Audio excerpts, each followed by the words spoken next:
Welcome to the channel of your ज़िंदगी। अस्सलाम वालेकुम एवरीवन। और आज हम बात करेंगे, जैसे कि आपको बताया था कि हम आर्टिकल के बारे में बात करेंगे। बहुत सारे लोग इस वक्त परेशान हैं कि सैफ जो है वो चेंज होने जा रहा है APMA में, तो उसके अंदर कोई चेंजेस आएंगे। आप सैफ का डिपार्टमेंट चेंज होगा या नहीं होगा, ये तो इस वक्त न्यूज़ में आ गया है कि वो चेंज होगा, ठीक है। और माइग्रेशन जो डिपार्टमेंट है उसके अंदर चला जाएगा।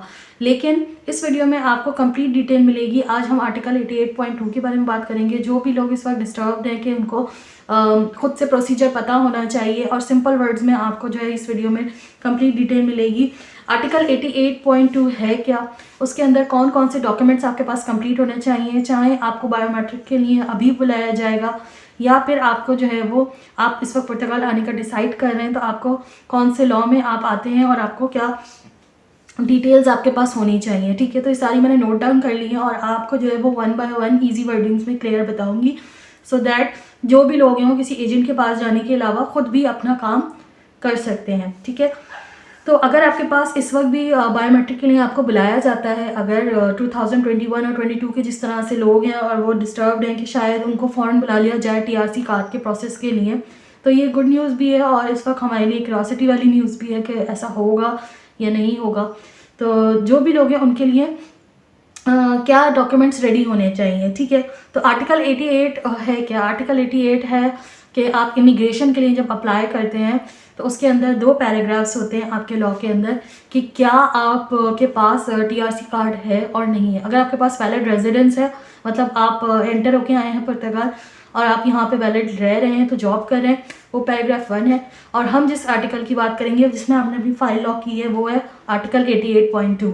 अब आर्टिकल 88.2 में आपके पास TRC कार्ड नहीं है और उसके लिए आप इमिग्रेशन के प्रोसेस के थ्रू अप्लाई कर रहे हैं, तो सबसे पहले आपके पास होनी चाहिए लीगल एंट्री। मतलब आप जब एंटर हुए हैं तो लीगली पुर्तगाल में हुए हैं, और अगर आप लीगल किसी और शेंजन एरिया से भी जो है वो पुर्तगाल आए हैं तो आपने सैफ में जाके जो अपना नोट डाउन करवाया था कि मैं यहाँ पे लीगली काम करूँगा, वो होती है लीगल एंट्री। उसके बाद आपका होता है एंट्री टिकट्स वगैरह जो आपके पास होते हैं वो आपके पास फाइल में होने चाहिए। उसके साथ आपका पासपोर्ट, ऑब्वियसली पासपोर्ट जो है वो आपका वैलिड होना चाहिए, और वैलिड पासपोर्ट जो होता है वो उसी पे आप ट्रैवल करते हैं, तो ये कोई प्रॉब्लम नहीं है। उसके साथ आपका पासपोर्ट के ऊपर जो वीज़ा लगा है वो वीज़ा, और उसके साथ आपका फाइनेंस यानी कि टैक्स नंबर जिसको नेशनल आइडेंटिफिकेशन नंबर कहा जाता है। और जब आप अपनी डॉक्यूमेंट्स को कलेक्ट कर रहे होते हैं तो उसमें ये सारे डॉक्यूमेंट्स अटैच होते हैं, तो वो वाली आपकी उसकी कॉपी, ठीक है। उसके साथ आपका सोशल सिक्योरिटी जो कि आपने टैक्स भरा होता है उसके बिहाफ पे जो आप सोशल सिक्योरिटी से सारे बेनिफिट लेंगे या ले रहे हैं, जैसे कि old age benefit, pension benefit, इसके अलावा स्टूडेंट्स जो आपके चिल्ड्रन हैं बच्चों के लिए बेनिफिट्स, ये सारे बेनिफिट्स आप टैक्स पे करके ही लेंगे कंट्री से, इकॉनमी से। सो ऑब्वियसली ये वाला पेपर। इसके साथ आपकी जुनता में एक इम्पॉर्टेंट बात यह याद रखें कि जुनता जो वैलिड होती है वो 3 मंथ्स की होती है आपकी। जब आप जाएंगे तो आपसे करंट आपकी जुनता मांगी जाएगी, ठीक है। तो वो जुनता जो है, इस पर यहाँ पे क्वेश्चन मुझसे किया गया था कि क्या वही जुनता होनी चाहिए जो कि हमने सोशल सिक्योरिटी में करवाई थी। जुनता कहते हैं एड्रेस को, क्या वही एड्रेस होना चाहिए जो सोशल सिक्योरिटी में या टैक्स नंबर में पे किया था, क्योंकि बहुत सारे लोग शेयरिंग पे या फिर रेंट पे रहते हैं तो वो एड्रेस चेंज होता रहता है, तो वो एड्रेस सेम होना चाहिए आपके पास, ठीक है। उससे आपको प्रॉब्लम नहीं आएगी, better to be on the safe side. और उसके साथ आपका जॉब कॉन्ट्रैक्ट, ऑब्वियसली जहाँ पे आप जिसके पास जॉब कर रहे हैं, इस जॉब कॉन्ट्रैक्ट के अंदर भी जैसे कि मैं आपको ये जो 14 डॉक्यूमेंट्स बता रही हूँ, इसके अंदर ये जो डॉक्यूमेंट है जॉब कॉन्ट्रैक्ट, इससे रिलेटेड भी आपके पास 2-3 डॉक्यूमेंट्स होने चाहिए, जैसे कि आपका लास्ट 3 मंथ्स की सैलरी स्लिप। आप टैक्स वाला जो अपना पेपर है वो तो गवर्नमेंट के पास ऑलरेडी, गवर्नमेंट को पता होता है कि आप टैक्स पे कर रहे हैं, लेकिन उसके साथ साथ आपके पास वो लास्ट 3 सैलरी स्लिप्स जो कि आपको पैसे मिले हैं या पेमेंट मिली है, जो भी आपको यूरोज मिले हैं, वो आपके पास डॉक्यूमेंट होना चाहिए। उसके साथ आपका जो डिक्लेरेशन होता है जो कि आपका ओनर देता है कि हाँ ये यहाँ पे काम कर रहा था। जब आपका जॉब कॉन्ट्रैक्ट बना होगा वही आपका डिक्लेरेशन भी होता है, वो आप बॉस से बोल के, अपने जो आपका इमीडिएट ओनर होता है उससे बोल के आप ये लेटर निकलवा सकते हैं और वो ले सकते हैं। उसके साथ आपका एक्ट पेपर फ्रॉम कंपनी। अब एक्ट पेपर क्या होता है, एक्ट पेपर सब के लिए बहुत इंपॉर्टेंट होता है जो भी लोग काम कर रहे हैं। एक्ट कहते हैं एसोसिएशन ऑफ वर्किंग कंडीशंस का जो डिपार्टमेंट होता है हर कंट्री में, जैसे लेबर्स को जो डील करता है, जो उनके प्रॉब्लम्स सुनता है, जो उनके लिए काम करता है, उनके बेनिफिट्स के लिए कि क्या इनको सैलरीज ठीक मिल रही हैं, क्या इनके लिए सारे जो बेनिफिट्स हैं वो दिए जा रहे हैं इनको, जैसे छुट्टियाँ होती हैं, बोनसेस होते हैं। तो वो जो डिपार्टमेंट होता है इसका, वो आप बहुत सारे जॉब कॉन्ट्रैक्ट ओनर्स आपको नहीं देते, लेकिन आप उनसे मांगें और आप उनको कहें, वो आपकी कंपनी का जो जॉब का ओनर हो है उसकी कंपनी का अकाउंटेंट आपको निकाल के देगा, और वो पेपर आपके पास ज़रूरी होता है। इसके साथ आपकी IRS डिक्लेरेशन, IRS कहते हैं आपका जो टैक्स जो सारा जा रहा होता है उसकी पूरी की स्टेटमेंट होती है पूरे साल की, क्योंकि आपने 6 या 12 टैक्सेस जो भी पे की है उसके, या आपने जितने भी ऊपर टैक्सेस पे किए हैं उसकी एक एंड ऑफ द ईयर जैसे आपकी स्टेटमेंट होती है, वो स्टेटमेंट बनती है, वो आपके पास चाहिए होती है। ये ऑप्शनल होती है कि जगह कुछ सेफ में मांगी जाती है और कुछ जगह नहीं मांगी जाती। यहाँ पे एक पॉइंट क्लियर कर दूँ कि जो सेफ होता है वो एक डिपार्टमेंट है और पुर्तगाल में, और जो डिफरेंट एरियाज़ हैं वहाँ पे डिफरेंट ऑफिसेज उनके खुले हुए हैं। तो वो आपका सबसे ज़्यादा डिपेंड करता है कि आप किस सेफ के ऑफिसर के पास गए हैं।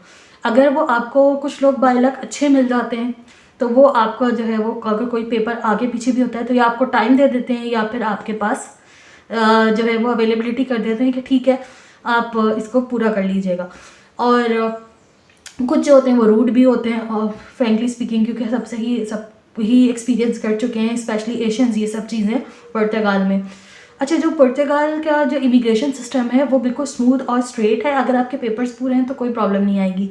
लेकिन यहाँ पे मैं आपको एक टिप दे दूँ कि पुर्तगाल में, फ्रांस में, स्पेन में, जर्मनी में, ये सारी कंट्रीज़ ऐसी हैं कि अपनी लैंग्वेज को ओन करती हैं, अपनी लैंग्वेज की वैल्यू करती हैं कि अगर आप इनकी लैंग्वेज में ही इनसे बात करेंगे तो वो आपका प्रॉब्लम ज़्यादा अच्छी तरीके से आपसे कम्युनिकेट भी करेंगे और समझेंगे भी। तो अगर आपके पास कोई पेपर में ये वाले जो 14 पेपर्स हैं ये आप कंप्लीट रखेंगे तो कोई दिक्कत, कोई प्रॉब्लम नहीं आएगी आपके बायोमेट्रिक्स में और TRC कार्ड में। लेकिन अगर आपसे किसी ने उस वक्त मांग लिया कोई पेपर और आपके पास ना हुआ तो फिर प्रॉब्लम हो सकती है। उसके साथ आप आगे बढ़ते हो, आपको चाहिए आपका सोशल सिक्योरिटी का टेस्ट, जो टैक्स स्टेटमेंट कॉपी होती है वो आपको वहाँ से मिल जाएगी, वो वाली कॉपी। उसके साथ आपका ऑब्वियसली पुलिस क्लियरेंस सर्टिफिकेट। अच्छा, पुलिस क्लियरेंस सर्टिफिकेट में एक बात जो है वो आपके समझने वाली है कि जो आपके होम कंट्री का या आपका पुलिस क्लियरेंस सर्टिफिकेट है वो वैलिड होना चाहिए, और वो 3 मंथ्स वैलिड होता है। तो इस वक्त बहुत सारे लोगों को ये प्रॉब्लम आ रही है कि हमारा तो वैलिड नहीं है। जैसे कि मैंने पहले वीडियोज़ में भी आपको बताया है कि जब आप सेफ के ऑफिसर के पास जाएंगे, जब आप उसको डॉक्यूमेंट सबमिट करवा रहे होंगे और वो आप पूछेगा कि ये वैलिड क्यों नहीं है, तो आप उनसे थोड़ा टाइम ले लें और आपको बोलें कि ठीक है। फिर आप अपनी होम कंट्री की जो आपकी एम्बेसी पुर्तगाल में खुली हुई है, जैसे इंडिया, पाकिस्तान, नेपाल, बांग्लादेश, उसकी जो एम्बेसी खुली हुई है उसमें आप रिक्वेस्ट करके अपॉइंटमेंट लेके जाते हैं और उनसे रिक्वेस्ट करते हैं कि हमें ये डॉक्यूमेंट प्रॉपर चाहिए और जल्दी चाहिए, तो वो भी चीज़ें हो जाती हैं जल्दी। ठीक है, तो वो वाला पुलिस क्लियरेंस सर्टिफिकेट। इसके अलावा एक इम्पॉर्टेंट बात कि अगर आप किसी और कंट्री में रहे हैं, ये मुझसे क्वेश्चन भी किया था किसी व्यूअर ने, तो उसका आंसर ये है कि अगर आप किसी भी कंट्री में रहे हैं पुर्तगाल आने से पहले, तो 1 साल से ज़्यादा आप जहाँ भी रहे हैं वहाँ का भी पुलिस क्लियरेंस सर्टिफिकेट अक्सर मांगा जाता है, चाहे आप शेंजन कंट्रीज़ में ही रहे हैं, किसी फ्रांस, जर्मनी, यूरोप वगैरह की किसी भी कंट्री में रहे हैं, या फिर आप पुर्तगाल में ही रहे, तो उस कंट्री का जो आपका, या आप ईस्ट या वेस्ट जहाँ से भी आए, 1 साल से ज़्यादा अगर टाइम आपने वहाँ पे स्पेंड किया है तो वहाँ का भी पुलिस क्लियरेंस सर्टिफिकेट आपसे मांगा जा सकता है। इसके साथ आपका जो पुलिस क्लियरेंस सर्टिफिकेट है, अक्सर वो कहते हैं कि वो ट्रांसलेटेड भी हो पुर्तगीज़ में। ठीक है, तो ये भी एक कभी कभी प्रॉब्लम आता है, क्योंकि ऑब्वियसली जो इमीडिएट ऑफिसर, लॉजिकल बात है, बैठा होगा, उसको तो हर जगह की लैंग्वेज नहीं आती है, उसने तो पेपर आपके सबमिट करने, अपने पास कलेक्ट करने, तो वो कैसे समझेगा कि ये पुलिस क्लियरेंस सर्टिफिकेट ही है, वो तो वहाँ पे ट्रांसलेटर तो नहीं होता उनके पास, तो वो भी आप सेफ साइड के लिए वो वाला आर्टिकल है जिसके सारे डॉक्यूमेंट्स अगर आप कंप्लीट रखेंगे, और ये बहुत सारे लोग इस वक्त अप्लाई करे हुए हैं, कर चुके हैं, ये आने के लिए डिसाइड कर रहे हैं, उनको बहुत काम आएगा। ठीक है, और इसके साथ साथ जो नेक्स्ट वीडियो मैं आपको बताऊंगी वो है आर्टिकल जो डिफरेंट है, जो कि है जो लोग खुद अपनी कंपनी में काम करते हैं उनके से रिलेटेड। तो stay tune, and keep watching, आपको जो है वो सारी डिटेल्स मिलती रहेंगी। चैनल को लाइक कर दीजिए इस वीडियो को अगर आपको ये वीडियो पसंद आई है, और नहीं पसंद आई तो आप इसको वो भी आप कमेंट में अपना इजहार कर सकते हैं।